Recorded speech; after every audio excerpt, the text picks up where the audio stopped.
Hey y'all, and welcome to PolitiBrawl. My name is Brian, and Representative Luttrell, a former Navy SEAL, just explodes and just excoriates this terrible, ridiculous expert when he says something really dumb about immigration. But before we dive into the video, I want to give a quick shout out to our new sponsors over at Native Path, whose products, particularly their collagen, can help you live a more healthy life, but more on that later. Now, let's get back into the video. Mr. Beer, you said that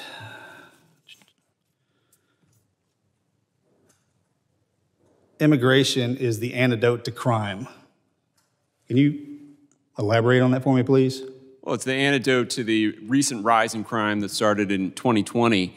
We've seen that immigrant communities are less likely to commit crimes than immigrants that come through the process and they revitalize dying communities, which prevents crime. Immigrants that come through the ports of entry properly? Both. Both. Both. So what if immigration is the antidote to crime, what's illegal immigrants in our country? What are they? They're people without legal status in the United States. Given the numbers that we see in the crime rate, are you aware of the sex trafficking number in the United States and what that looks like with women and children? The number? Yeah, the number. You don't know that statistic? No, what I understand, off the top of my head, no.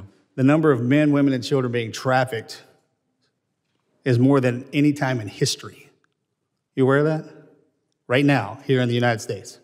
You aware of that? You think that's coming through a secure border? No, it's not. I don't think so either. I want a secure border. I want it very secure. And we do too. I want people to come in legally. In your opinion, do you think the border's secure? In your opinion, do you think the border's secure? Absolutely not. I want people to come in legally so we can free up Border Patrol to go after people who are serious criminals and threats. You said earlier in your statement that you and your family are in fear for your lives. You have to look over your shoulder when you're sitting in your backyard. We fear for the dangerous situation that we're in because there are many people present on the ranch at any given time, and we don't know if they're friendly or not. Can you shed a light on, I'll let you guys do the talking, can you shed a light for me on what the towns themselves, the infrastructure, is that being scuttled because of the mass immigration, legal immigration that's coming across the border? For instance, like the restaurants, the grocery stores, the first responders, the hospitals. Can you shed some light on that for us? Well, I live in the middle of nowhere. I don't live in town. They are going through us to get here or another city in between. What's going on there, I can't speak to. Mr. Benson, the statistics that you threw out in your statement, that's my district. And I share that district with Mr. Babin. And in the past 2 years, I just got done talking with my sheriff in San Jacinto County. In the past 2 years, there's been two mass shootings with the AR platforms that are in discussion, both of which were with illegal immigrants. Y'all, we really need to talk about the actual problems of illegal immigration. It's not the fact that a whole bunch of people are pouring across our border. All right?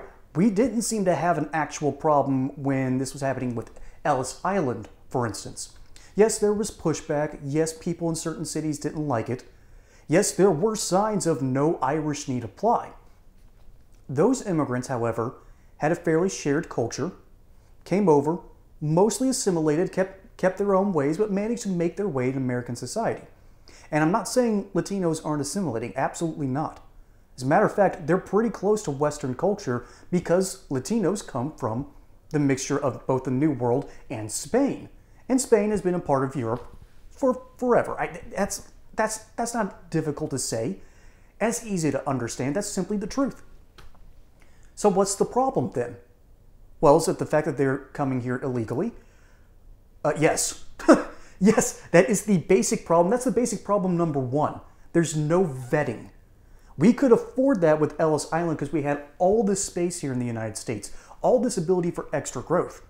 And we technically have that today, but that's harder to pull off because the dangers weren't that a family was coming over from Ireland. It's the fact that you might have the cartels involved. It's the fact that we now have things called terrorist organizations. We must vet the people who are coming over. That should not be a controversial thing to say. Hey y'all, I wanted to give a quick shout out to our new sponsors, Native Path. Created by Dr. Chad out of Austin, Texas, he realized that there was something deeply wrong in this medical community. And instead of focusing on nutrition, they were just focused on serving Big Pharma. So he left and created this new company called Native Path. And what do they do over there? They sell something called collagen. Now, what is collagen? Well, it's not magic fairy dust. It's not this muscle milk. It's not calcium rich. Instead, it is a odorless, flavorless, dissolves completely in water powder that you can mix. And unlike iocane powder, this stuff has massive health benefits. It can help your bones, your joints, your ligaments, your skin, your hair follicles, even your fingernails. This stuff is absolutely packed with the nutrients that we lose so constantly in our modern diet. This stuff is a fantastic supplement, can help you live a healthier life. And if you go to this link down here below, you will find up to 45% off of certain products. That is how much Native Path cares about your health. So go check them out, link in the description below. And now, back to regularly scheduled programming. And during the recent bipartisan bill, where some Republicans crossed party lines in order to try to get a deal done with Democrats, there was a poison pill in this bill. And that poison pill was, if anyone approaches a border agent after crossing a border and says, "I seek asylum," they get to come in, no questions asked. That's a problem. That's not smart policy. So, what are the real problems that this expert is smart enough to know exists, but still wants to ignore? Okay, let's talk about local problems. Local school districts, local hospitals, local roads are based off of certain metrics, based on population. All of a sudden the population magically increases because there's more people than you're expected renting on a new property. There's more people than expected clamoring for small, cramped spaces in affordable housing. That becomes an issue for basically everyone. Your traffic gets longer, your ER waits longer, your tax dollars don't stretch as far, and ultimately means either taxes are going to have to increase, and it's tougher to tax illegal immigrants than it is to tax citizens who are already here. So that's one problem. Two isn't, they took our jobs. No. It's not the fact that they are taking people's jobs. It's the fact that they are diluting the money pool because they will work for less.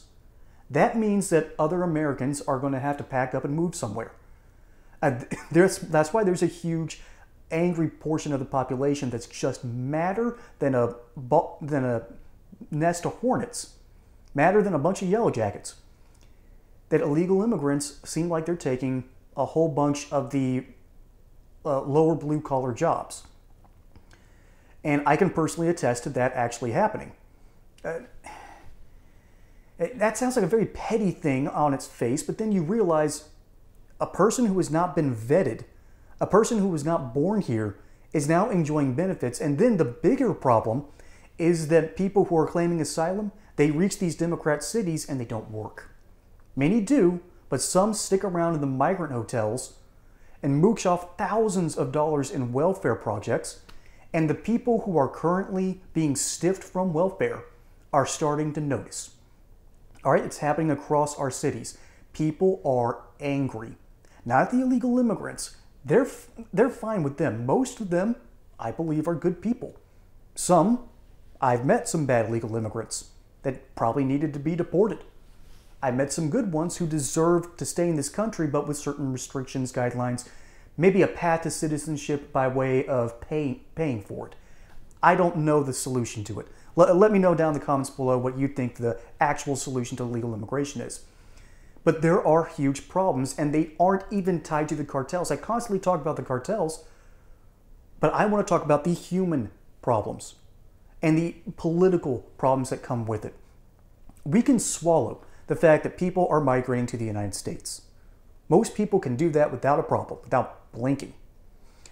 But when they're unvetted, might have ties to the cartel, or worse, when they come in and overburden local infrastructure, now you have some actual problems that causes things to go haywire.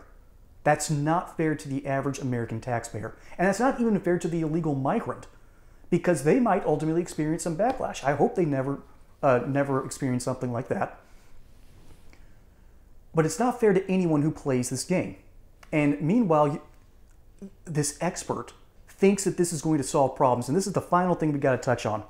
There's this ridiculous claim that illegal immigrants commit less crimes than the average American. You take away one specific demographic and illegal immigrants are now number 2 on that list. You might think that, oh, that's less than average. Well, you take away one demographic, the average changes, and now they're the ones with the highest crime rate. Yeah. That's not the brag you think it is, Mr. Expert. And so in other words, this guy's smart enough to understand what the data says. He is not smart enough to understand how to look at all of it and start extrapolating. This is sort of a mental ceiling kind of problem here. So bless your heart to this guy, and to the rural dude out in southern Texas, represented by Mr. Luttrell. He knows that there's a problem. He has to have weapons for his safety because he knows the cartels are an issue. He's 40 miles from the border, and so he always sleeps with one eye open because he never knows what's going to happen on his property. I can't imagine what that's like. That's the kind of trauma that you see being pushed upon the American people. That's not fair to anyone. Folks, my name is Brian. Hope you enjoyed this segment here on PolitiBrawl. Don't forget to like and subscribe. Catch you on the next one. And until then, y'all have a good one.